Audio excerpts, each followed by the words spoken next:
സമഗ്ര നഗരനയം രൂപപ്പെടുത്തുന്നതിനായി തദ്ദേശ സ്വയംഭരണ വകുപ്പിന്റെ നേതൃത്വത്തിൽ സംഘടിപ്പിക്കുന്ന കേരള അർബൻ കോൺക്ലേവ് കൊച്ചിയിൽ നടക്കും. ഈ മാസം 12, 13 തീയതികളിൽ ബോൾഗാട്ടി ഗ്രാൻഡ് ഹയാത്ത് കൺവെൻഷൻ സെന്ററിലാണ് കോൺക്ലേവ്.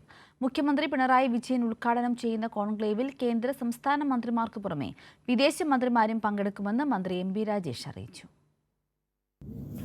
സമഗ്രമായ നഗരനയം ആവിഷ്കരിക്കുന്നതിനായി സംസ്ഥാന സർക്കാർ കമ്മീഷനെ നിയോഗിച്ചിരുന്നു. കമ്മീഷന്റെ പഠന റിപ്പോർട്ട് അന്തിമമാക്കുന്നതിനായാണ് കൊച്ചിയിൽ 2 ദിവസങ്ങളിലായി കോൺക്ലേവ് സംഘടിപ്പിച്ചിരിക്കുന്നത്. തദ്ദേശ സ്വയംഭരണ വകുപ്പിന്റെ നേതൃത്വത്തിൽ സംഘടിപ്പിക്കുന്ന കോൺക്ലേവിൽ കമ്മീഷൻ ശുപാർശകൾ വിശദമായി ചർച്ച ചെയ്യും.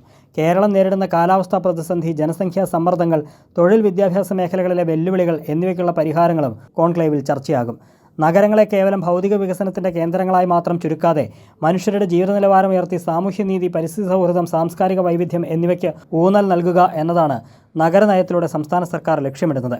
രാജ്യത്ത് ആദ്യമായാണ് ഒരു സംസ്ഥാനം നഗരനയത്തിന് രൂപം നൽകുന്നതെന്ന് മന്ത്രി എം.ബി. രാജേഷ് പറഞ്ഞു. റിപ്പോർട്ട് 10 വിഷയങ്ങളെ പ്രധാനമായിട്ടും കേന്ദ്രീകരിച്ചുകൊണ്ടുള്ളതാണ് അർബൻ കമ്മീഷൻ്റെ റിപ്പോർട്ട്. അതിനെ ആസ്പദമാക്കിയിട്ടുള്ള 10 പാരലൽ സെഷനുകൾ നടക്കും. അതോടൊപ്പം 2 ഫോക്കസ് സെഷനുകളും ഇതിൻ്റെ ഭാഗമായിട്ടുണ്ട്. പിന്നെ റൗണ്ട് ടേബിളുകളുണ്ട്, ഫയർ സൈഡ് ചാറ്റ് ഉണ്ട്. ഈ മാസം 12-ന് ഗ്രാൻഡ് ഹയാത്ത് കൺവെൻഷൻ സെന്ററിൽ ആരംഭിക്കുന്ന കോൺക്ലേവ് മുഖ്യമന്ത്രി പിണറായി വിജയൻ ഉദ്ഘാടനം ചെയ്യും. പ്രതിപക്ഷ നേതാവ് വി.ഡി. സതീശൻ, 3 വിദേശ രാജ്യങ്ങളിൽ നിന്നുള്ള മന്ത്രിമാർ, 2 കേന്ദ്രമന്ത്രിമാർ, 5 മറ്റ് സംസ്ഥാനങ്ങളിൽ നിന്നുള്ള മന്ത്രിമാർ എന്നിവർ കോൺക്ലേവിന്റെ ഭാഗമാകും.